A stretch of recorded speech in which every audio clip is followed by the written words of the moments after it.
আসসালামু আলাইকুম এভরিওয়ান, কি অবস্থা, কেমন আছেন? এটা কিন্তু একটা নাইট পার্টি বলতে পারেন, একটা রাতের ভিডিও। প্রায় তখন কয়টা, একটারও পর 1টা বাজে। বাবা মেয়ে চলে গিয়েছিল, তাদের সেদিন ভাত খেতে ইচ্ছে করতেছিল না। তারপর আর কি, মেয়েকে নিয়ে তো তার বাবা চলে গিয়েছে নবাবগঞ্জের ওই সাইডে। যে আরেকটা কথা আছে, মজার কথা, ওই দিন আবার আমাদের বাসার ওই পাশেই বিয়ে হচ্ছিল, হলুদের প্রোগ্রাম, অনেক গান টান বাজতেছিল। তো তারপর ওর বাবার সাথে ও নিচে গিয়েছিল, তারপর এখানে নাকি বিরিয়ানির গ্রান ট্রান পেয়েছে। তারপর মেয়ে শুধু একবার বলেছে বাবা বিরিয়ানির ঘ্রাণ, তারপরই তার বাবা তাকে নিয়ে গিয়েছে যে চলো বিরিয়ানি খাবা। তারপর সবার জন্যই নিয়ে এসেছে। তারপর আমরা সবাই মিলে মজা করে রাতে খেয়েছি একসাথে, আলহামদুলিল্লাহ। বাবা আমাকে অনেক ভালোবাসে, এর জন্য আমাকে বিরিয়ানি কিনে দিয়েছে। আমি তো অনেক খুশি। আর কথা তো শুনলেই, সবাই প্লিজ মাশাআল্লাহ বলে দিবেন।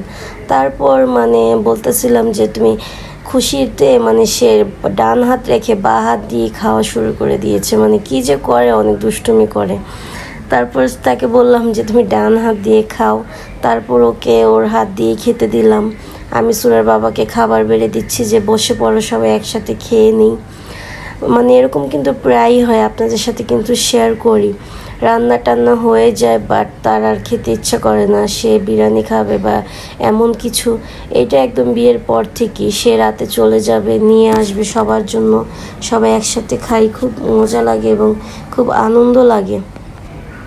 মা তো খুশিতে বিরিয়ানি জলদি জলদি খেয়ে নিচ্ছে আর ভিডিও করতেছে, গাইস করতেছে।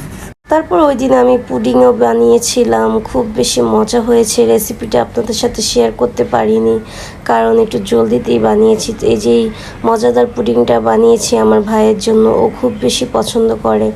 আমাদের বাসার জন্য বানিয়েছি, বাট ওইটার ভিডিও করিনি। তারপরে তো সুন্দর করে ঢেলে টেলে আমি ওর দুলাভাইকে দিয়ে ওর জন্য পাঠিয়ে দিয়েছি যে যাও তোমার শালাকে দিয়ে আসো।